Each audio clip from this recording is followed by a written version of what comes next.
Welcome to Haunt Weekly.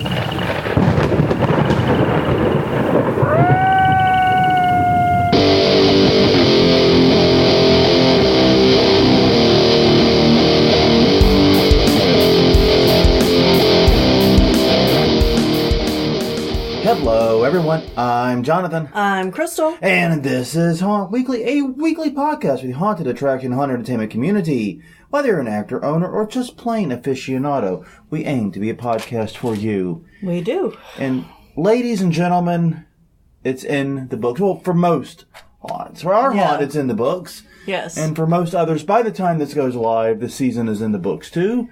Your flashlight / blackout / darkness nights are probably done. There are a couple of haunts we know of that are going into the second season in November. You mad bastards. Second week in November, yeah. Right. You mad bastards. But, yeah. That, regardless, for most haunts, this is definitely the end of season. Right. And if you are listening to this, one thing is absolutely true. You survived.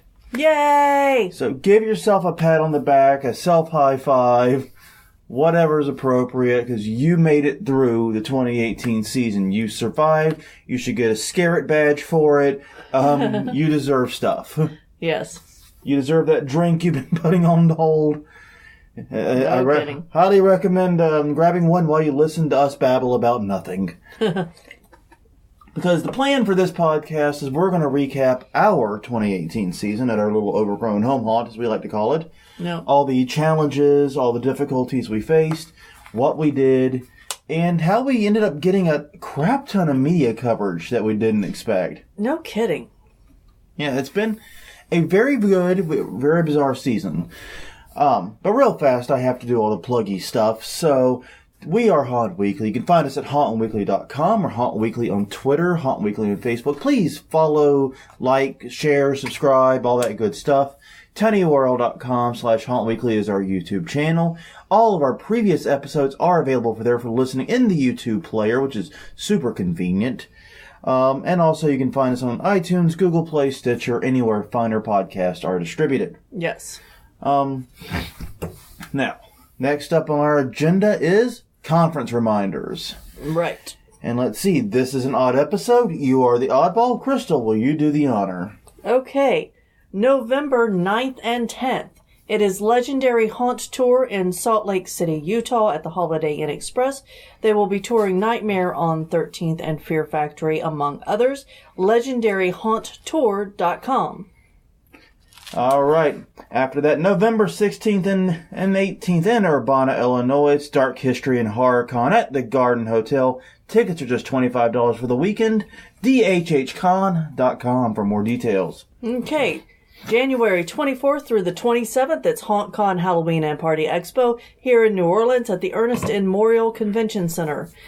We will be there. He is speaking. We're doing some other stuff, planning on meeting up with people. Yeah, now's probably the time we should be thinking about that. We should. We should. Yeah. If you have suggestions, contact us at all those places he just mentioned that are Haunt Weekly involved.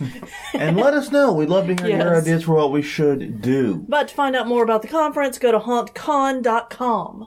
All right. After that, February 23rd and 24th in Pomona, California, is Haunt X, the Haunters DIY Expo at the Fairplex. We'll be touring Coffin Creek, both lights on and lights off, and also feature a costume ball, hauntx.com for more. Okay, February 27th through March 2nd.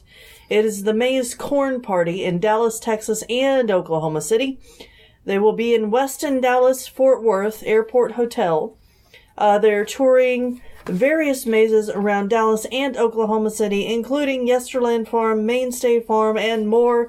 TheMaze.com to find out what this is. That's a maze as in corn maze, THEMAIZ.com. Yes. So, maze with an I. So, yes. Oh, God, it feels kind of weird to actually have a little time to relax and not be stressing every single minute of the day. Well, and our very beloved company will be going home tomorrow, so then it's a return to normalcy, which would be nice. Yes. It's always a little weird for us, personally, with Halloween, because We have company coming to town, specifically your brother, but sometimes other people too. Right. I think next year they're going to try to send my dad instead of my brother. Instead of your brother? Yeah. What is this, like an exchange program? Exactly. Yeah. All right, anyways. But regardless... One of them will be here. One of them will be here. Yeah. But regardless, what we usually do is they stay until the weekend after, because that's usually the first weekend of Renaissance Festival here in Louisiana. Right. So we try to make an attempt to go to that, and usually what happens in Renfest is I just simply drink way too much, I see way too much of Christophian Salter, and... Yeah, that was pretty much your day yesterday. It was. Yeah. And I had a great time doing it. And now I've got a doctor's appointment tomorrow, so I'm trying to behave as much as I can today. Yes. So, I am drinking Diet Cherry 7-Up on this podcast. But that's like the final thing of season for us. It's usually the first weekend of Renfest. Right. And then company leaves, and then things start finally quieting down. We're in that phase where he's leaving first thing tomorrow morning. We're expecting some normalcy beginning tomorrow, basically. Yeah. But yeah, it has been, I think, a very, very good season. It was undoubtedly record-breaking. We got to get the exact totals off the security camera. We had some issues with the counter. Right. Not exactly sure what happened, but it is our belief and a reasonable estimate that we had about 900 people come through. Yeah. Which puts us at about 5 to 10% more than the previous year. Yeah.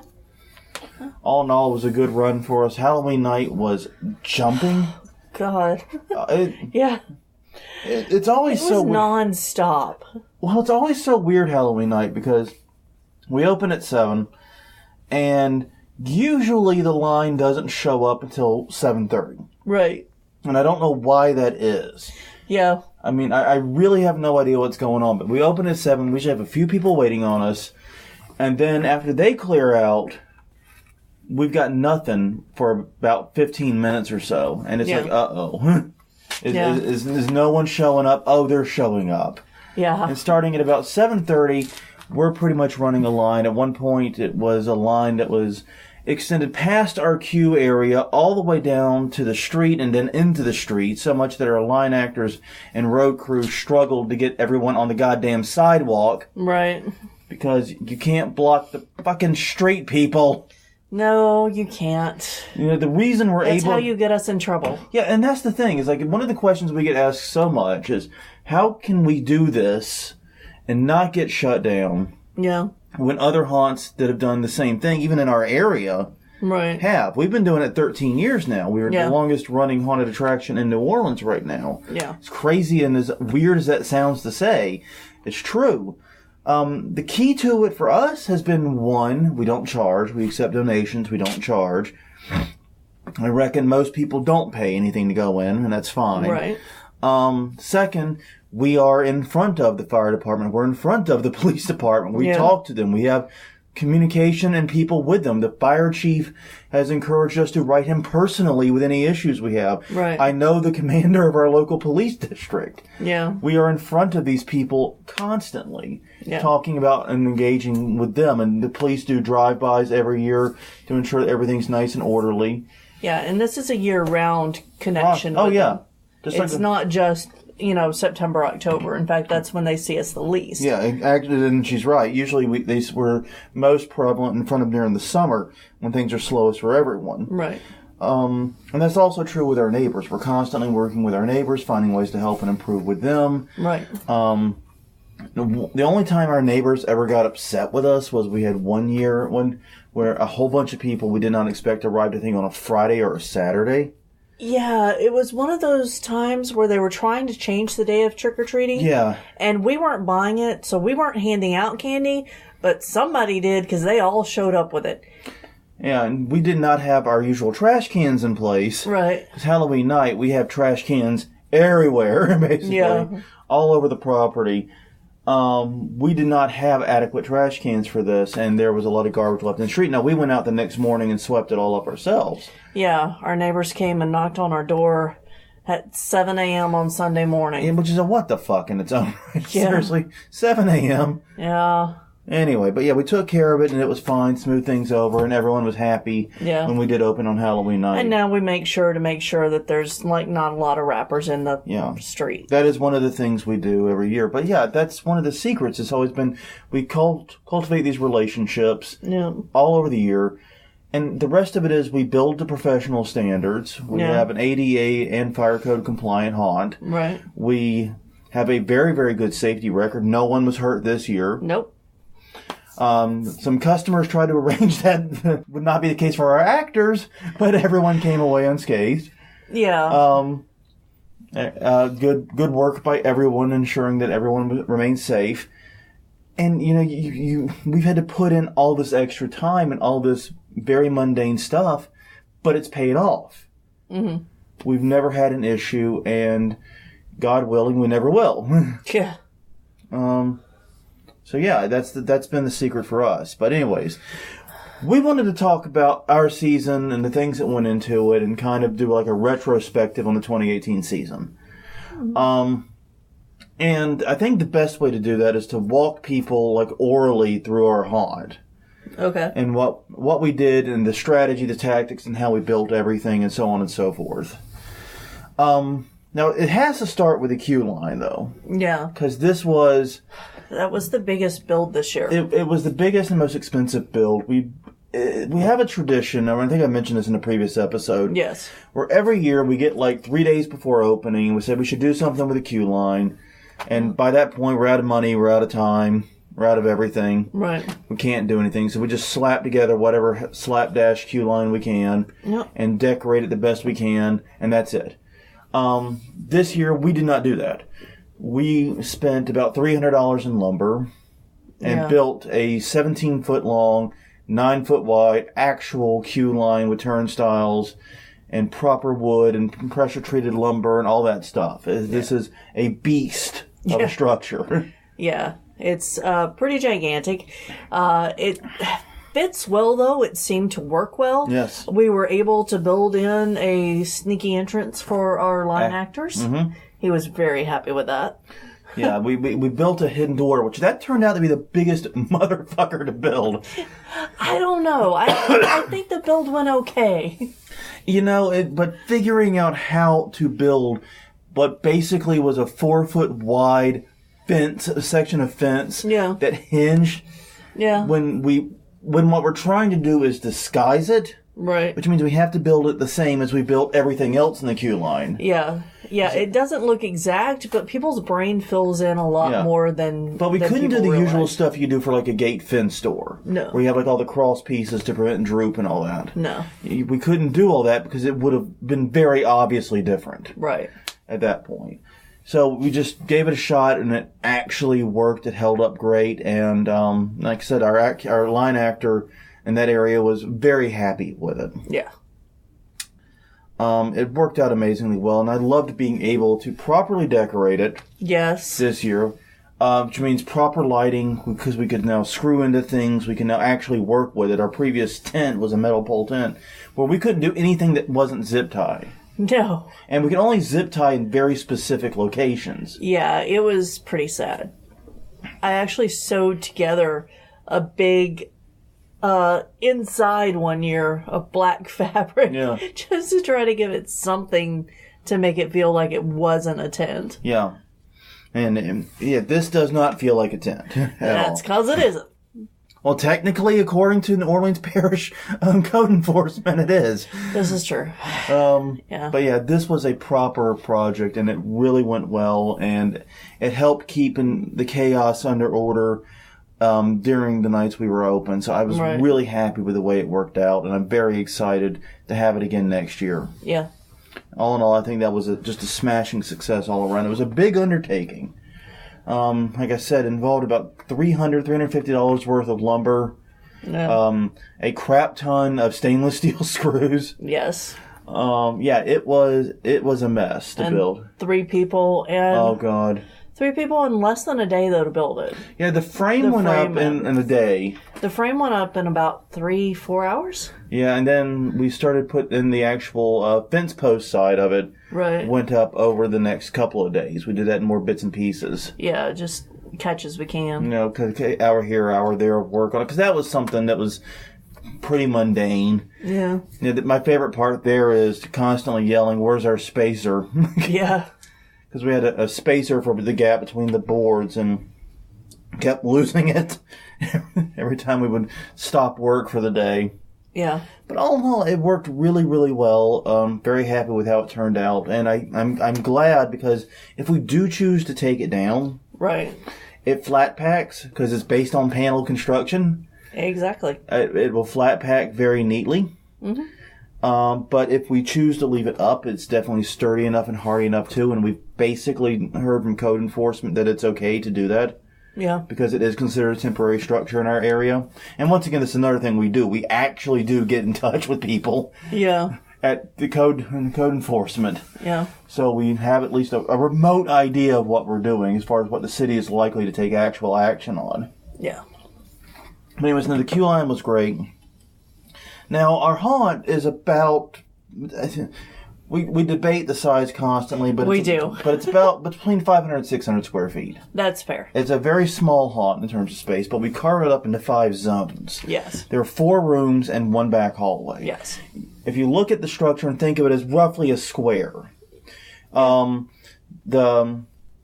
there's 2 rooms on each side like a shotgun, and then a hallway that goes down the back. So you come in on the right-hand side, you go into room, hall, straight back, then you exit through room. Yeah, like a U. It's a giant U, and then you exit out the other side. And we've used this specific layout now for I think 3 years. Yeah, it's about to change. It's about to change. We're about to update it.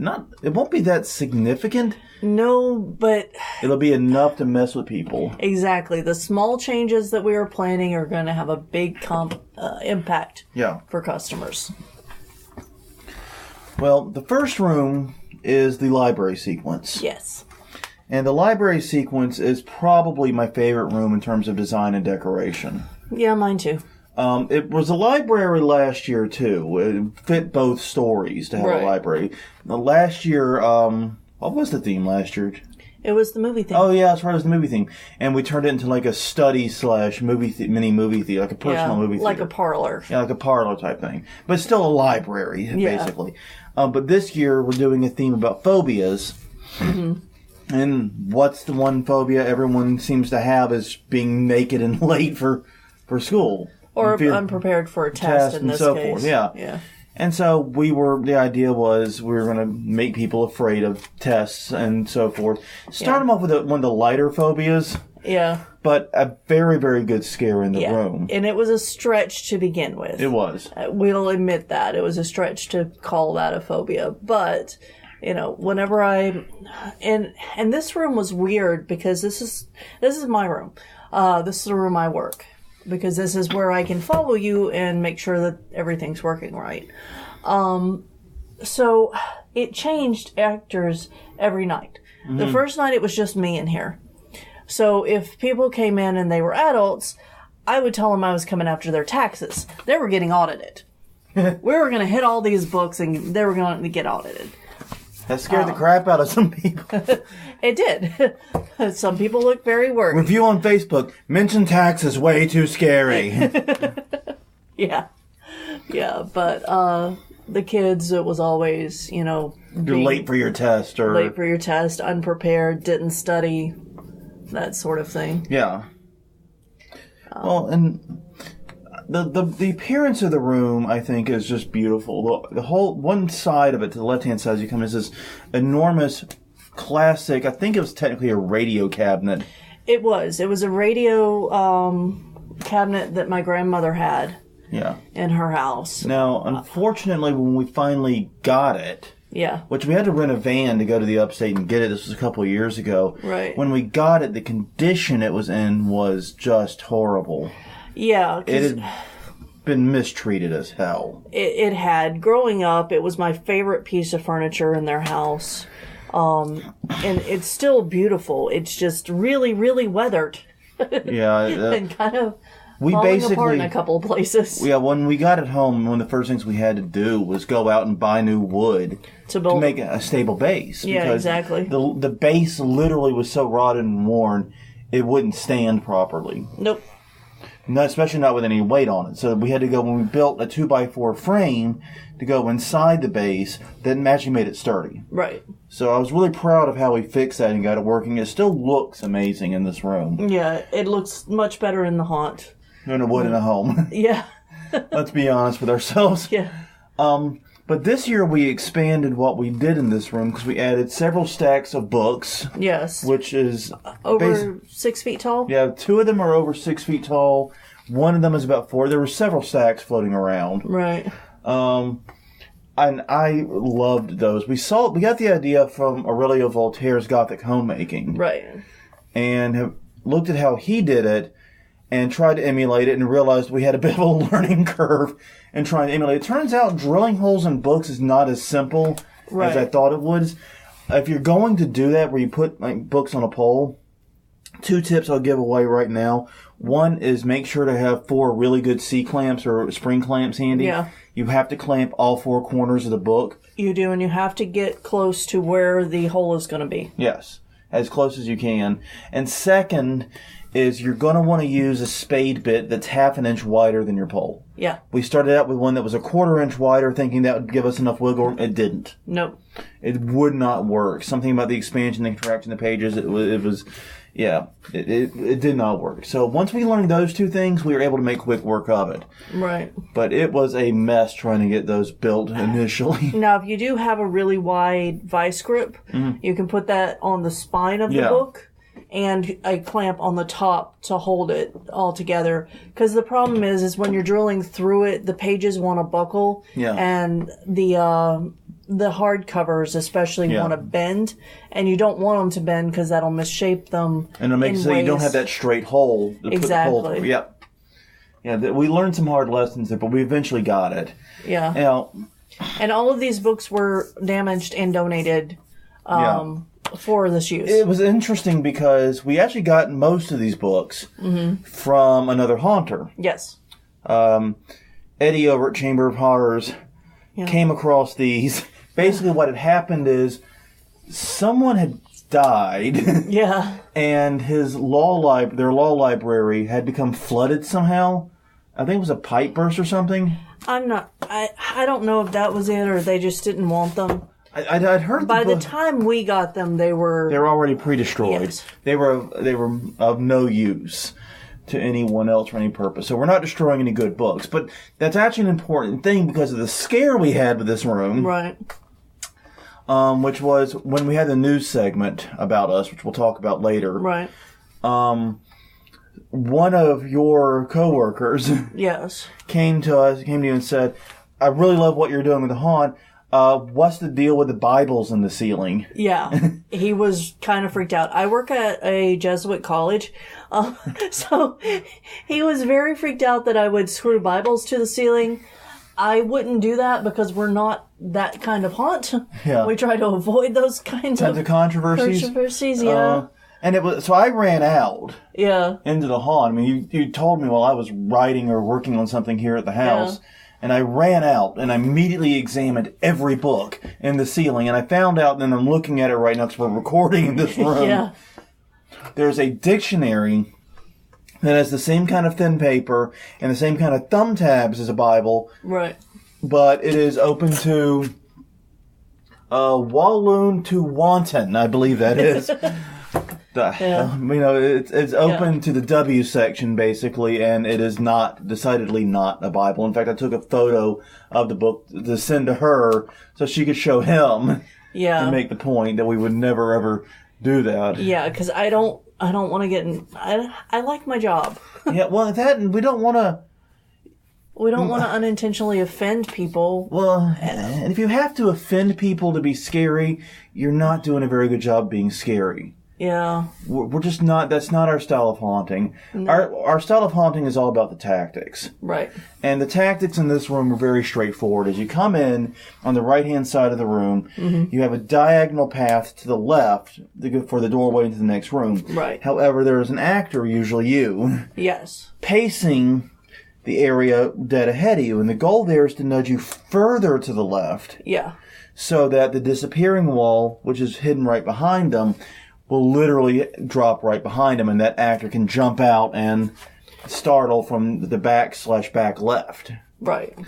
And that scare worked super effectively. I really love the disappearing wall scare and how simple it is, the elegance of that. Right. It really does take a good actor to make it work. You need someone with a good yell, because unlike a drop panel, you're not going to get that thwack.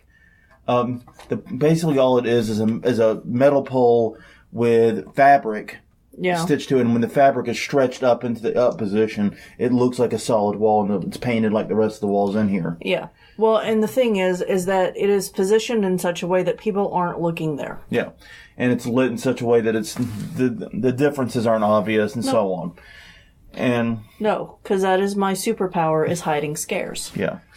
And so, yeah, when that thing hits and the actor bursts out and yells, boom, that's your scare. And we always try to position it so it's coming from that angle behind them. Yeah. And we will, take pictures Yes. and stuff, or put up a walkthrough video, because we know someone out there is saying, man, I wish I could really see this. It's great hearing about it, but yes, we know we will get something out there. Where will we get that out there? We'll get it on Facebook at Haunt Weekly. That's the easiest place for us to do it. There you go.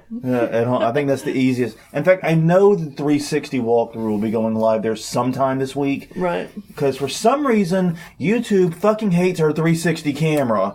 Oh. And the YouTube uploads of our 360 videos always basically look like a 90s music video. With the fisheye lens and all the wibbly wobbliness. Gotcha. Where the actual Facebook parses it correctly. Gotcha. So we're going to do it on Facebook there, I think. Even though we have a YouTube channel.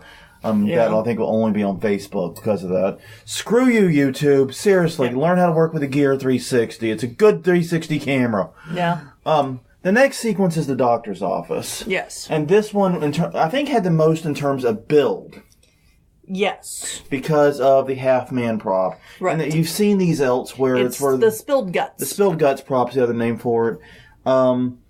We decided we wanted to build one. We wanted to use it as the distract in that room. And it turned into a motherfucker. It was the prop we talked about previously. Where we failed. Yeah. Epically, the first build. The first build, complete failure. It was a complete and utter failure. And I'm going to say this. If you ever do want to do this project, spend the money, get the actual mirrors from a professional place. Right. The mirrored plexiglass. Because, that is the most mirrored mirror I think I've ever seen in my life. And it's plastic. And it's plastic. It is literally, I'm looking at it now. I can kind of peer over your shoulder and see it. And it is just, I still can't tell it's a mirror. It's that mirroring. You can't tell it's a plastic. It's plastic. I can tell. Well, I can't even tell it's a mirror. It looks like the bag. Yeah, this is true. But yeah, it's incredible how well that worked. And once we had the correct dimensions, and I'm actually going to post the exact dimensions of everything. Right. The reason is because we've seen a dozen other guides on how to make this. None included exact inches. Right. And that ended up screwing us up. Yeah. I will post the exact details on how we did it inch for inch a little bit later. Yes. Now, one thing to note about this prop is the actor in there is basically in a hot box. It is very hot to be in there all night. Yes. One of the additions we made for Halloween night was a cup holder. Yes. That was hidden from customer view where he could get water between groups. Right, exactly. So that was a big help. Now, the scare in that room, see, when you enter the room, once again, you enter the room on the left-hand side with another diagonal cut to the right. Yes. Yes, we like doing these zigzag things across the room. Yeah. But as you're going through there, the scare actually comes directly from your right. There's a table. Our doctor bursts forth and is able to slam a prop knife onto that table and make a really good bang. Sometimes through the table. Yeah, mistakes were made with the construction of the table. Well, we used the one that we had in the diner scene, and the diner scene didn't, we just recovered it as a doctor's table. Yeah, we basically just threw a new cloth over it and called it a day. But the diner sequence we had actually taken apart. I can't remember what it was. Was it an old desk? I think it was a piece of an old particle board desk. Yeah, it was like an old cheap desk we had. And we just said, okay, this is exactly the right size. It prevents us from having to rip cut plywood. Yeah, exactly. And I keep all of that stuff because you never know when you're going to need something. So it's all in the rafters. Yeah, it saved us a lot of time that year. Yeah. And did not save us this year time. Not much. No. Because our actor, John B., he's a mighty man. He's a very strong individual. Yeah. Very imposing frame. He, actually, by the end of the second night, had literally, using a rubber knife, had managed to literally go straight through the particle board. Half of the table was gone. Yeah, there was, like, half of it literally wasn't there. Half of the top was gone. Was not there. So, for Halloween night, we had to go and rebuild the table using actual 2x4s. And I told him, if you can get through the 2x4s with a rubber knife, yeah, I'm just going to give up. Yeah, exactly. Because there's nothing we can do at that point. I don't have the money to buy the steel countertop for that. As great as that would be, but I think you'd break that too. Great noise. It would make a great noise. Okay, we need to put metal on top of that for next year if we use it again. Okay, fair enough. Just note. Note to self. But yeah, so once again, creating a pinch movement there between the distract and the startle. Yeah. And that leads us into the back hallway, which was, on most nights we were open, just a rapid succession of 3 scares. Yeah. The first was we had an actor area, which actually was intended to be a storage area, but we didn't have anything in it. Well, okay, so here's the thing. When we were building the back hallway, we had an actor who had an idea, and that idea wasn't going to work. So we were going to put him in this other scare that was already back there. It's in the ceiling. Mm-hmm. Yeah. But in case it was too uncomfortable for him because he is older than me. Yeah. We created a second scare as a backup scare in case that one just wasn't going to work. Yeah. And basically what we did is we took the top of a air conditioning unit, the little metal metal square piece. Because our walks we bring home random stuff. Yeah, one of the best things you want to do is if you're in a suburban area, go for walks. Yeah, I'm sure that you know this. Go for walks or drive arounds just before trash day. Especially bulk trash day. If you have a bulk trash day, it's great. Yeah. We got that, and we put it over the whole what was previously a drop panel frame. Correct. And so that way the actor could just simply bang on it basically be invisible and then bang on it and startle. Yep. And then immediately after that, we had the scare up in the ceiling where an actor could basically appear from what seemed like the rafters and really crane down on people. We had a way to strap him in and make him safe. Yes. But then was the improv scare at the end of the hallway I was really proud of. Right. Because when we were in Chicago, I think it was at Evil Intentions. Yeah, I can't remember if it was there or Midnight Terror. I think it might have been Midnight Terror. It might have been both, actually. I don't know. It seemed to be... I think but it might anyways, have been Midnight they Terror. took that black drain pipe and they made like a curtain out of it. Right. And then actors simply burst through and make it move. Yeah. And I realized, holy crap, you're getting a ton of movement. Yeah. For very little energy expended. Yep.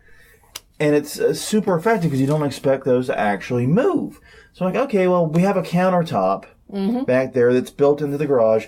We've never really done much with it. No. Mostly because it is just in the way. Yeah. We created like a curtain of this pipe. And we have an actor who's 13, 14? No, she's 16 now. Oh, for fuck's sake. She started working on this when she was 13. Sakes. I am too goddamn old for this. Yeah.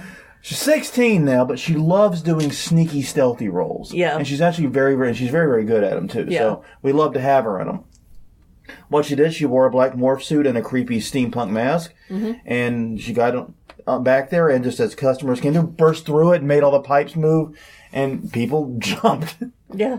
People really jumped for that. Yeah, and the great thing was that the guy in the Raptors, whenever people would get close to her, would say, "I see you," and that's the first words he said. Yeah. And so they're looking back up at him, Yeah. and she comes out beside them. Yeah, and that's what's kind of weird about it, is the first scare is at medium height, second scare is way up, and third scare is back at medium height again. Yeah. But just that variance, having that up scare in the middle of there, drastically changed the flow of the room and where people's eyes were. Yeah. Because if it had been medium, it never would have worked. But medium, high, medium, we had them guessing as they entered that last hall, and that burst out was super effective. I think Right.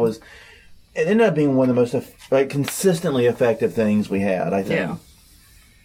The next sequence was the body bag room, which this room was a difficult one for a lot of reasons. Yeah. When we were designing this room, we had to brace ourselves for the possibility we might not have enough actors. Correct. Because originally the idea was this was going to be like a nightmare sequence with all this weird, crazy stuff going on. But we found out that actors were dropping out early, which thank you for letting us know. So we built it so that it didn't have to have an actor for the scare in it to work. Yeah, the main job of an actor in this room would have been to direct the flow of the people. We have a breakaway wall, which is actually operated by the doctor, because now you're on the other side of the wall from the doctor's office. Right. It was operated by the doctor. And he burst through and have a couple of bodies hung right by where the panels are. Right, the panels come out, and it causes things to move a lot, and it makes a hell of a noise. It does. Amazingly consistently effective. But what we did is we positioned I think there was a total of about 10 body bags in there. Yeah. That sounds about the number of bodies They're all on I the made. floor now, so Yeah. we let the bodies hit the floor. We did. Well, I had to cut them down. yeah, because they were in the way of the washing They machine. were. But yeah. I needed to do shit. But we positioned the bodies and the lighting in that room Yeah. so that people, when they come into it, would form a natural snaking path right where we wanted them for the breakaway. Yeah, and we tried this with several people who had never seen the room, never seen the haunt. They walked exactly where I wanted them to walk. Yeah, that was one of the challenges. We had to keep luring people into the haunt. Yeah. Hey, can you walk to this room for us real fast? We just need to see where you go. Just come from the entrance and let me see where you walk. Okay, perfect. Yeah, you walked exactly where I wanted you. Yeah. It was a combination of the lighting was positioned right over the area we wanted them. Yep. People gravitate toward the lighting. And also, like I said, there was a clearing in the bodies Right. that you could see and easily make your way to. Right. And so... I did see several groups. Like, one person went one way and one person went the other way, and then they were all, running around scared, and it was... But we ended up actually having an actor in that room. We did. All 3 nights. All 3 nights. And the actor's main job was sitting in the dead corner initially. Right. Which is very well hidden. And then coming out and scaring and making the group, pause for a second right in front of the area. Yes. And then they had an alley they could slip in behind them and help chase them out. Right. Exactly. It worked. And it worked very well.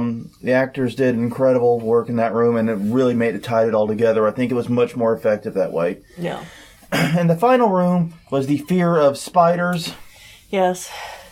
And this room we had multiple iterations on. Originally, it wasn't going to be spider-themed. No, not at all. It was going to be just a dark forest. It was. And that aforementioned actor who does really good work in morph suits and so forth and stealthiness was going to be in there. Yeah. Yes, I was building her a forest to play in. Yes. And we ended up... Some of our other actors saw it and said, I'm going to be this in this room. And we initially pushed back, but once we came up with the other scare for her, it kind of worked out a little better. It did work out better, and it was a safer scare for her too. Yeah, she's there are some actors who it's they can be in punching position, because they can handle themselves. There are others who can't. She cannot. She's just too small, and she needs that retreat space. Yeah, and she would not have had that in the original layout of that room. So one of our actors built a very elaborate spider costume for herself that actually gave her 6 arms that she could articulate fully. Yes. It was very, very cool. Unfortunately, the first night the room didn't work out because as you go into the room, you enter from the left, you exit to the right, across the room and to the right. Right. She is dead ahead but hidden behind a giant tree. Yes. And while she was able to stay fairly hidden, the problem was she didn't have a really good place to pop out because people's eyes were all pointed the wrong direction. They were all looking at the exit. Yeah. And that didn't afford her enough room to pop around. Right. So we gained a couple of actors the last 2 nights. Yes. And those 2 nights, we were able to convince one of them to be a spider victim. Yes. We put them in that corner immediately to the right as you come into the room. And the result of that is eyes start going to the right. Yes. Exactly away from the spider. Right. And that way when she pops out, it's actually a really good startle. That room improved effectiveness, I think, tenfold by having the victim in there. Yeah, I would agree with that. Personally, I think that the last 2 rooms were the weakest in decoration. Yeah. And in the way that they worked. Well, I think the body bag room ended up working especially effectively. That breakaway wall is a mother. It is. That is a scare that I have not seen executed quite like that even in Pro Haunts. No. And it's something that's effective everywhere. Yeah, it's been effective in every room. You Yeah. could literally put that in an all-white room. Yeah. And as long as you hit it well, as long as, the flow of the room is correct, Yeah. it would work. Yeah. It doesn't require much decoration to get a good reaction. Yes. But yeah, I mean, I think every room by the end of the second night, especially as we opened up for Halloween, every room was clicking. Yeah. I don't think we had a room that was really misfiring, which is unusual because usually we have that one room where it's like, Yeah. that one's just not coming together. Right. It's not happening this year. I don't know what the deal is. We fucked that one up. Yeah. No, every room I think at least did well, Yeah. if not extremely well. Yeah. And the addition of the shovel to the body bag room Oh, for yeah, I forgot Halloween about that. night was a really good thing. Yeah. People hate the sound of a shovel on concrete, man. They do. That is like one of the worst sounds Yeah. ever. So yeah, it was super effective. Mm-hmm. We got about 10 minutes left, and that's pretty much the entire walkthrough of the haunt. One of the things that was really, really weird this year was the amount of media attention we got. Yeah. Because every year, typically sometime around like the last week of September to the first week of October, I sit down, I take an evening away from haunt work. Maybe Crystal's got to go paint something. Right. You know what I mean? Yeah. Crystal's going to go paint and... I'm going to go decorate. I'm not going to be in the haunt that night. Right. I'll stay inside and do all the media contacts. I'll send press releases. I'll reach out to all the places that have like event calendars. Right. And I'll get on all of them. Yep. I didn't do that this year. Right. I was pretty much in the haunt every night. Yeah. I didn't really get a night like that. No. Well, we had extra trips too. But yeah, no, you were out here helping me more than Even more. It seems like even more. Yeah. Yes, every year I realize, hey, help is nice. Now usually Competent help is especially nice. it used to be I would get thrown down. It's like, Jonathan, I'm painting, please naff off. Yeah. Go do something with the website or whatever. Yeah. And I would go handle communications or other things. So Yeah. there are other work. There's other There work is. to do. And it is important work. Yes, it is. But yeah, lately it's been more and more and more of a collaborative thing on the actual build side of because it's like traditionally in the build, we would do like the rough work together, like that. You getting the panels in place, Right. doing the actual construction, Figuring out the scares. figuring out the scares, and the actual construction part Right. was a together thing. Yeah. And realistically, it's a two-person job. You're never going to get it done with just one person. Yeah. But when it came time to actually decorating and doing the fine detail on work, yeah, usually you would take over. Yep. And that's become less and less the case. And I'm happy about it. But it did mean this year that I did not do that. It didn't matter. No. It literally did not matter because even before I would have normally done it, we had gotten multiple media contacts. GoNOLA.com put us in their list of things to do at New Orleans Halloween, Right. which apparently attracted a couple from England Yeah. to our house. I know. what the hell? I was like, they didn't like come here just for us. No. They were here to spend Halloween in New Orleans. Right. But yeah, Halloween night, they're at our house. Yes, people from the UK. We had people from Mississippi who came out. Yeah, it was weird that we had so many people travel a lot further than we expect. Yeah. And then, like I said, getting the call from WWL, the local CBS affiliate. Yeah. Or it was a Facebook message, not a call. Yeah. But it was like, holy crap. You know, we've gotten a lot of print media attention. We've actually been on the front page of both the local, like the neighborhood newspaper. Yeah, there's two of them. For the Times-Picayune and the Advocate. We've been on the front page of both. I've got those saved in my office. Yeah. We've gotten a lot of print media. We've never had any of the television stations. No. So that was really, really interesting to experience that and have them come here and sit. And I realized the only time in my life I wear shorts, of course, because I never wear shorts. I never wear shorts. And I'm on the fucking news in shorts. I know. Like, people who know me like, oh, you have legs? I know, exactly. No, I saw that and I'm like, oh, he's going to say something about that later. Yeah, well, now's later. Yeah. Now your brain has enough room juice in to think about that. Yeah, but no, it's like, Yeah. really? Yeah. I didn't actually, think about that in the moment. The other thing is that we thought that they were shooting waist up. Yeah. But it's fine. It's all good, really. And the interview did go very well, and it made us look really good. Yeah. They did a good job making us and the haunt look really, really good. I was super happy with it. Yeah, me too. It was one of the it was some of the most positive and most wonderful media coverage we've had. Yeah. So yeah, that happened this year. All in all, the other challenges we had, one was an actor challenge. Everyone was talking about how we were going to not be able to find actors this year because there's so many haunts that pay now in New Orleans. That we didn't lose a single actor that we had last year to a paid haunt. No, we did not. We lost one who was a returning actor from previous years. Right. To a paid haunt, but she was not really guaranteed or even slotted in. Yeah, she hadn't been with us for several years. She did come out and help build before she started working for them. Yeah. She helped build a few bodies, so... She still was a big asset, but... Yeah. But no, we didn't lose anyone then. We lost people to, their day jobs. We lost people to, Yeah. Apparently, half our haunt actors are tour guides now. Exactly. Yeah. And so we lost a lot of people to that. We lost a lot of people... lost a couple of people to those types of issues. Yeah. And we ended up, as we were getting about halfway through October, staring down the gun of simply not having enough people to even really pull together a functioning haunt. Right. But we ended up by Saturday night, being overloaded. Yeah. Because we usually try to set it up so that the haunt can operate on 6 people. Yeah. But has room for up to 12. Yeah. And we were pushing that 12.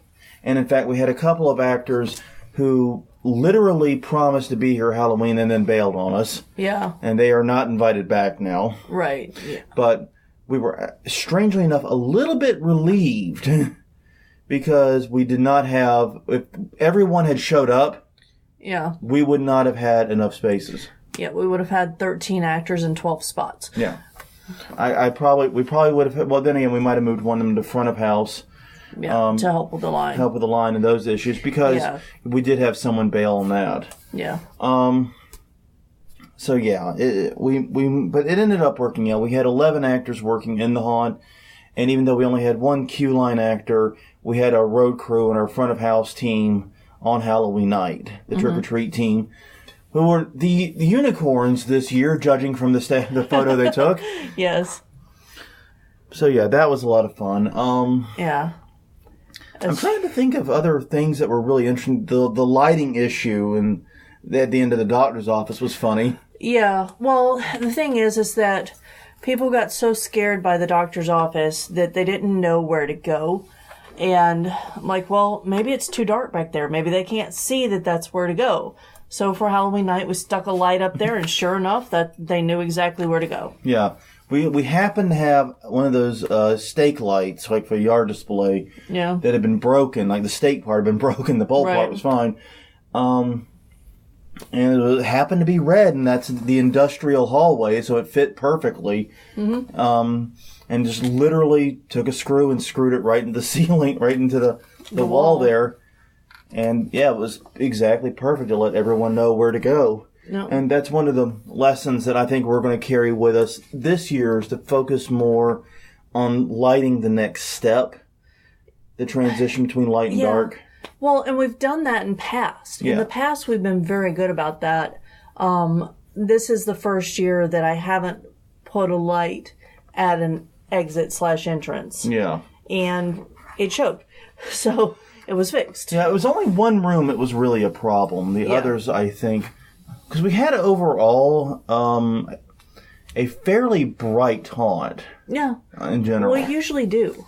We usually do have it brighter than a lot of haunts. So, Yeah. and I think that's just because we want people to be able to see the detail work, and we're using lighting to hide scares. And what that means is you have to light something fairly strongly Right. where you want them to look, so that way they're not looking at the thing you don't want them to look at. Exactly.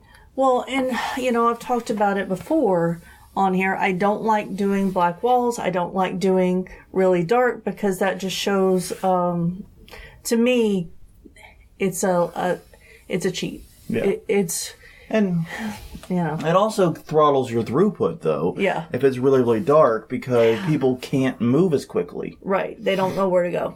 And I mean, if we wanted to trap people in this garage for like all of Halloween night, I would just simply turn out all the lights, put up a bunch of black walls, and have them ping pong around yeah, around we're not doing that. a labyrinth. You know what I mean? Yeah. That wouldn't even be a weekend project. No, it wouldn't. We did have a few issues with guests. Yes. For the first time in a few years. I had to throw somebody out. Yep. They came in. I heard them as they were coming in. The front guy said, "Watch this." And so I'm like, I am securing myself, because I'm the first person this person's going to see. So I'm watching him. He doesn't do anything to me, but as soon as he gets to the next room, he takes a swing at an actor. And and I had to throw him out as a group of 4. Yeah. And his friends called him a fucking idiot. I believe is what you said. Yeah, well, they said, "Why'd you do that, you fucking idiot?" Yeah, because now none of them get to see the whole haunt. Exactly. And I think that they were surprised that they didn't get to finish just because their friend threw the punch. But No, the group goes. Yeah. All for one and one for all, man. yeah, well, and I told them, we build this haunt safely to keep you safe. You need to do your part to keep us safe. You can't act like that. No, that's absolutely true. And the thing about it that kills me is someone also swung on the line actor, too. Why in the hell are these dumbass tweens Yeah.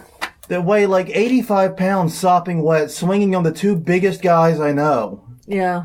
I mean, it's like if they swung at me, I'd at least understand it.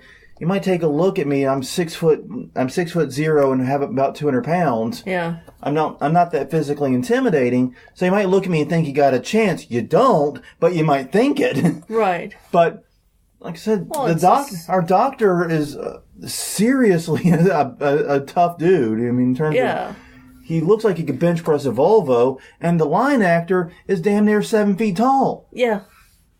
Yeah. Well, to be fair, he was bending over when he got smacked in the jaw, blindsided, because I don't know what he was doing. It was...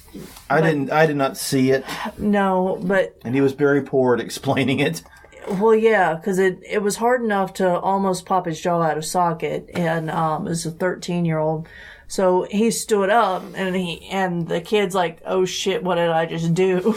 kind of thing. Now, he doesn't stand up. He more unfolds. Yeah, You know what I mean? that's probably true. He like telescopes. It's very bizarre. But yeah, it's like swinging on these giants. Yeah, I mean, God, it's absolutely insane to me. I am very lucky, and that the only time when working in on, the only time I've ever had anyone take a swing at me was when I was working the closet at Chamber of Horrors, and I was in the blackout suit. Right. And they swung at me, and they missed by like 300 goddamn feet because I was not where they were. They couldn't see me, basically. They were swinging into the air, and they just did this wild haymaker that damn near spun them around. Yeah. Missed me completely. I was over here somewhere just looking at them. But yeah, so that's the only time I've ever actually been swung on. But yeah, then again, I've spent most of my haunt career as queue line in front of house. So Yeah. you know that those roles typically don't get that many. Yeah, I have not been swung on. We tend to build to where it's not possible to make contact with our actors. We try to keep that in mind.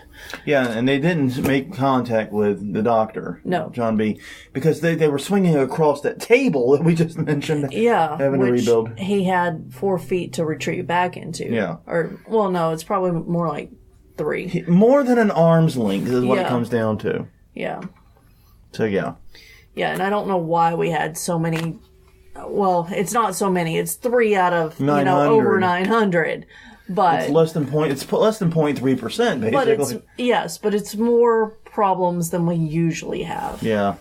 Well, I mean, and it seems like every year, almost, we have at least one group that decides to cause some kind of trouble. Right. The year that was the worst was when we actually had to close down Yeah. because a group destroyed enough stuff. Yeah. And I just don't understand that. That broke my... That was the year that the candy was stolen at the beginning of the night. The group started tearing down stuff, and we had an actor who was putting dents into our washer because they didn't, think. So, and that was before we had the washer hidden behind a wall and protected. Yeah.